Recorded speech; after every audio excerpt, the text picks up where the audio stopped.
sambutlah Yesus Kristus. Saudara, dalam Minggu Advent, kata Advent berasal dari kata Latin Adventus. Adventus artinya kedatangan. Berarti kita sementara, saudara dan saya sementara menantikan kedatangan Tuhan Yesus Kristus. Advent yang pertama telah terjadi pada peristiwa kelahiran di kandang Bethlehem. Saudara, ada cerita tentang Yusuf dan Maria, orang Majus, para gembala dan binatang-binatang, kemudian bayi. Dia bertumbuh menjadi besar. Dia menjadi guru agung dan mengajar dan melayani. Dia menderita, mati, dan dikuburkan. Kemudian dia bangkit dan naik ke sorga, dan dia akan datang kembali. Itu yang kita sementara menanti kedatangannya kembali, atau kita sementara menanti parusia, hari kedatangan Yesus Kristus.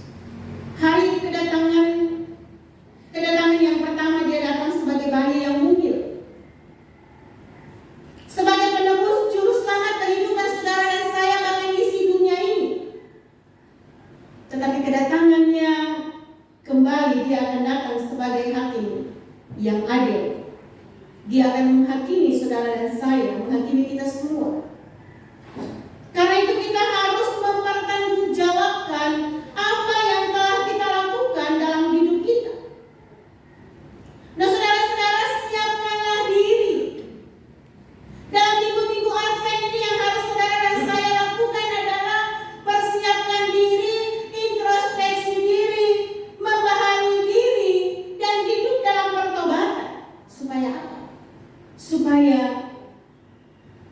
kita siap untuk menyambut kedatangan Tuhan Yesus Kristus.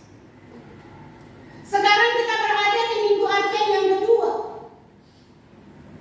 Tinggal 2 minggu Advent lagi kita akan jalani. Setelah itu kita akan merayakan hari Natal Kristus, hari kelahiran Sang Juru Selamat. Nah, saudara-saudara, apakah setiap kali saudara dan saya kita rayakan Natal membuat saudara dan saya selalu terjadi pembaharuan, selalu terjadi pertobatan dalam diri saudara dan saya? Apakah perayaan Natal yang kita rayakan setiap tahun menghantar saudara dan saya untuk terus membaharui diri? Atau dari Natal, dari tahun ke tahun, ya begitu-begitu saja?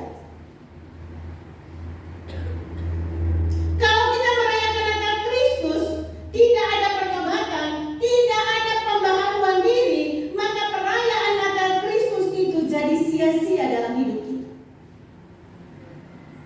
Tetapi kita merayakan Natal Kristus, kita senantiasa membaharui diri, mempersiapkan hati kita hidup dalam pertobatan, maka Natal Kristus itu akan terus bermakna di tengah-tengah kehidupan kita. Saudara, dalam Injil Markus pasal 1 pada ayat yang pertama hingga ayatnya yang ke-8, Injil Markus ini ditulis untuk jemaat yang mereka sementara berada dalam tekanan. Mereka ditindas di bawah kekuasaan Romawi. Mereka mengharapkan ada Mesias yang akan datang untuk melepaskan mereka. Mesias berarti yang diurapi. Saudara, siapa Mesias itu? Mesias itu menunjuk pada Yesus Kristus. Makanya saudara, di ayat yang pertama Injil Markus menuliskan, inilah permulaan Injil tentang Yesus Kristus, Anak Allah. Kalau saudara lihat pada ayat yang pertama dalam Injil Markus pasal 1, pada ayatnya yang pertama. Nah, saudara, penulis Injil Markus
tempat pelayanan yang dilakukan oleh Yohanes Pembaptis.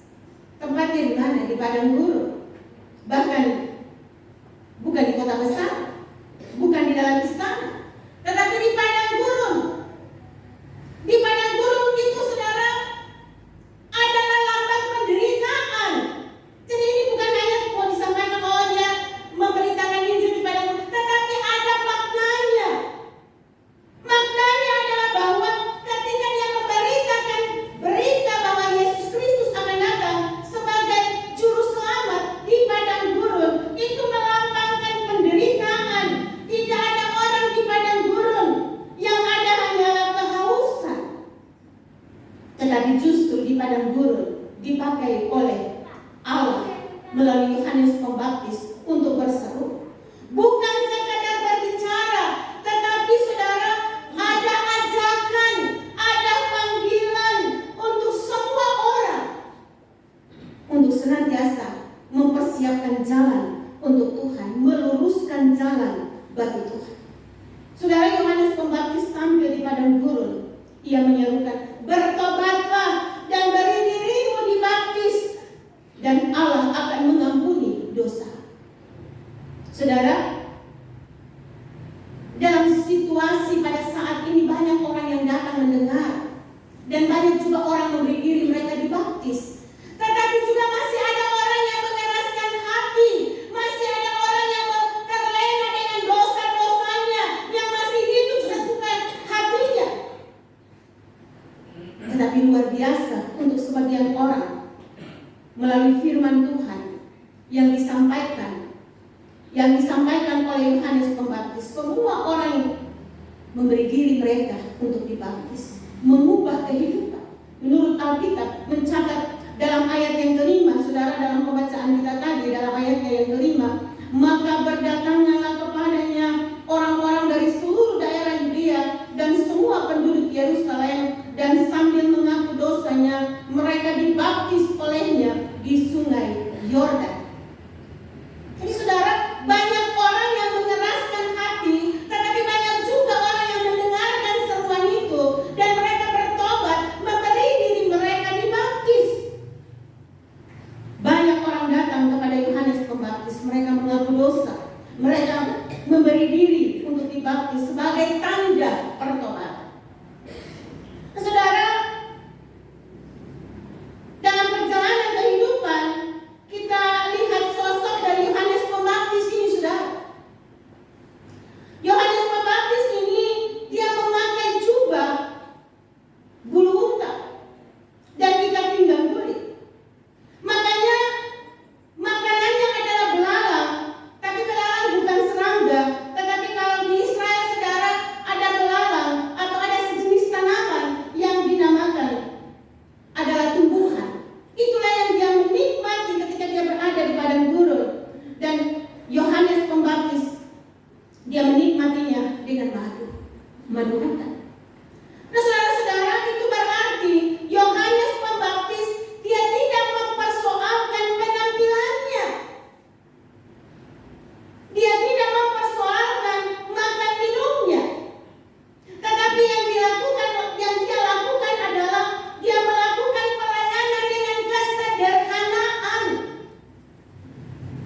Dia fokus dengan panggilannya, tugas untuk mempersiapkan orang agar dapat menyambut kedatangan Kristus. Dan Yohanes Pembaptis memberitakan bahwa sesudah aku datang, akan datang yang lebih, yang luar biasa, yang berkuasa daripadaku, membungkuk dan membuka tali kasutnya pun aku tidak layak. Jadi saudara, yang pertama kita melihat dalam diri Yohanes Pembaptis adalah kesederhanaan, bukan sesuatu yang wow. Untuk pergi memberitakan Injil, sekalipun dalam kesederhanaan, dia pergi. Apapun yang dia makan, dia setia untuk melakukan tugas dan tanggung jawab pelayanan yang telah dipercayakan kepada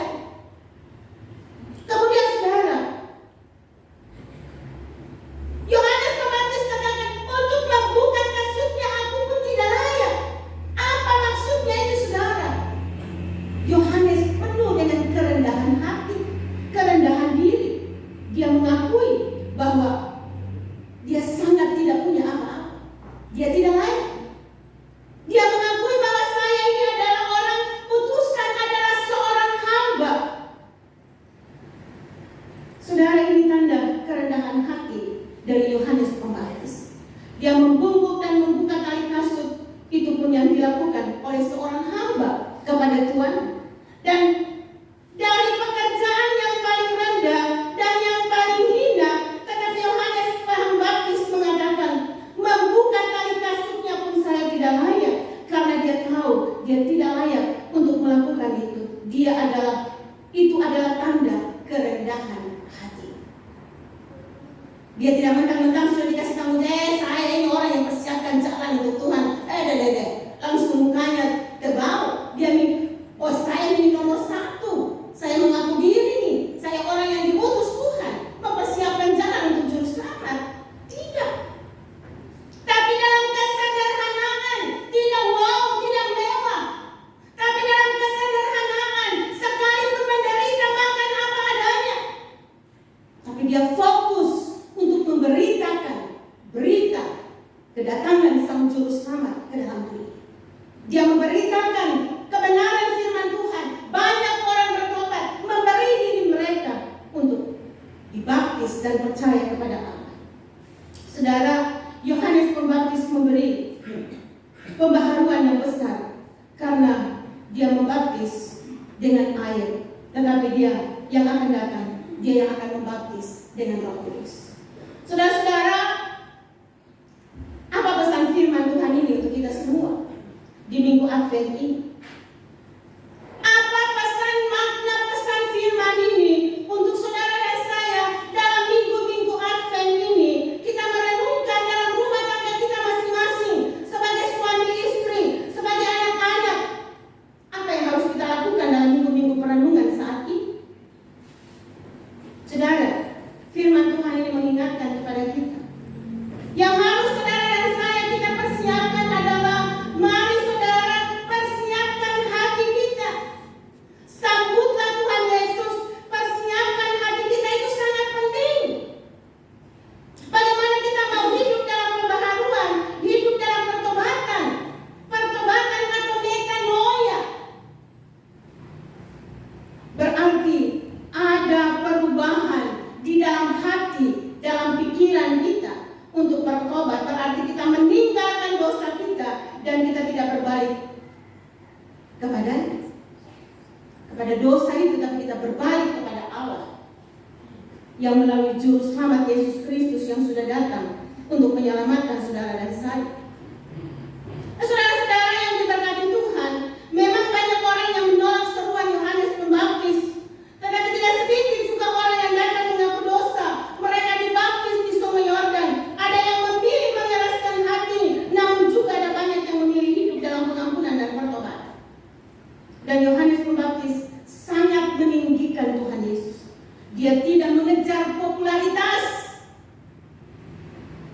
Dia menjaga dengan setia, amanah, sebagai perintis jalan bagi kedatangan anak Allah.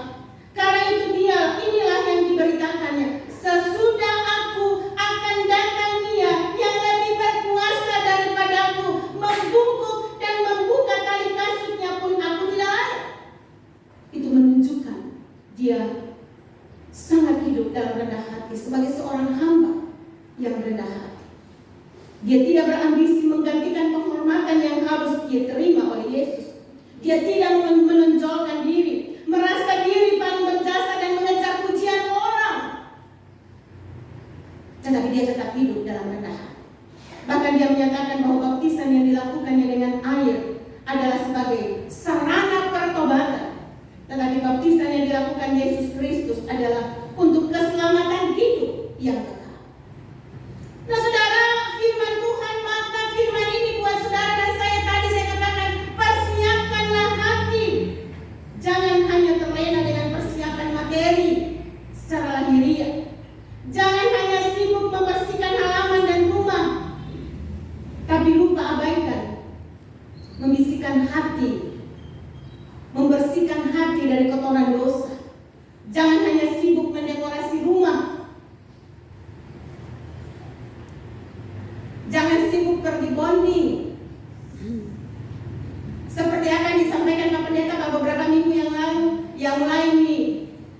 Jangan sampai ada itu bulu mata yang menyala-menyala itu. Jangan sampai kita terlena dengan berbagai macam hal-hal duniawi sehingga kita melupakan introspeksi diri kita. Kita lupa mempersiapkan hati kita. Bagaimana kita hidup dengan sesama, bagaimana kita hidup dengan orang lain, bagaimana kita fokus kepada Tuhan. Kita mencari sanjungan dan pujian manusia. Kita hanyalah alatnya untuk kembali mengingat bahwa kita, saudara dan saya, kita akan kembali ke sana. Tuhan akan datang menjemput saudara dan saya. Tapi ketika Dia datang, saudara dan saya sudah siap? Ataukah kita masih sibuk dengan melakukan ini dan itu? Kita masih sibuk melakukan berbagai macam hal yang mengecewakan hati Tuhan. Metanoia, harus ada pertobatan dalam diri saudara dan saya. Betul-betul bertobat dari dosa dan pelanggaran kita, dan kita tidak kembali lagi melakukan dosa yang sama. Daud, dia jatuh, benar. Dia jatuh bukan di padang gurun ketika dia menggembalakan kambing domba, tapi dia jatuh ketika hidupnya senang, hidupnya bahagia, hidupnya wow. Dia jatuh. Dan apakah dia jatuh terus? Tidak. Dia jatuh dan dia kembali datang introspeksi diri. Dan betul-betul dia bertobat kepada Tuhan. Dia tidak melakukan dosa yang sama lagi. Tapi dia senantiasa hidup intim dengan Tuhan. Sehingga Tuhan pakai Daud secara luar biasa. Maka mari Bapak, saudara-saudara yang diberkati Tuhan, mari kita mempersiapkan hati kita menyambut Tuhan. Tidak salah, saudara mempersiapkan rumah, tidak apa-apa, itu biasa. Itu tanda kita mempersiapkan diri, mempersiapkan rumah kita, mempersiapkan jasmani kita, itu tidak salah. Tetapi jangan fokus dengan itu sehingga kita lupa mempersiapkan hati kita untuk memperbaiki hubungan kita dengan sesama, hubungan kita dengan Tuhan. Apa artinya kita masih perayaan Natal, tapi kalau kita masih hidup dendam, kita masih hidup dalam perselisihan dengan orang lain. Tapi mari firman Tuhan jaga hati kita, sehingga dari situlah akan terpancar kehidupan untuk saudara dan saya menjalani minggu-minggu Advent ini, sehingga minggu-minggu Advent ini bermakna bagi saudara dan saya, sehingga kita dapat merayakan Natal dengan penuh sukacita, dengan penuh damai sejahtera. Selalu kita bilang Shalom. Kalau orang Ibrani bilang Shalom Aleichem, yang disampaikan dia akan balas Aleichem Shalom. Apa maksudnya? Benar-benar orang yang mengucapkan itu adalah doa, menyampaikan bahwa dia hidup dalam sukacita, dalam damai sejahtera. Dan orang yang mengembalikan Aleichem Shalom, orang itu juga hidup dalam damai sejahtera. Assalamualaikum, Waalaikumsalam. Aleichem Shalom, Aleichem Shalom. Berarti kita sama-sama hidup dipenuhi dengan sukacita, dengan damai sejahtera, karena Kristus hidup di dalam kita. Sekalipun kita tidak bisa pungkiri bahwa ada banyak kesulitan, ada banyak tantangan, ada banyak pergumulan kehidupan yang kita hadapi, tetapi itulah saudara dan saya, kita diproses. Metanoia selalu kita miliki untuk terus hidup dalam pertobatan dari hari ke hari. Mari saudara, jaga hati dan persiapkanlah diri untuk sambut dan merayakan hari kedatangan, hari kelahiran Yesus Kristus, sehingga hari pausnya, kedatangan Kristus, saudara dan saya masih ada untuk menyambut kedatangan Kristus yang kedua kali. Tapi kalaupun kita sudah tidak ada, ketika kita dipanggil Tuhan ke hadiratnya, kita kembali ke rumah Bapa di sorga, kita sudah siap mempersiapkan hati kita untuk menyambut kedatangan Sang Juru Selamat dalam kehidupan kita. Selamat memasuki minggu-minggu Advent, dan minggu ini kita memasuki minggu Advent yang kedua. Biarlah benar-benar ada pertobatan, menghasilkan buah-buah yang baik dalam hidup saudara dan saya. Amin.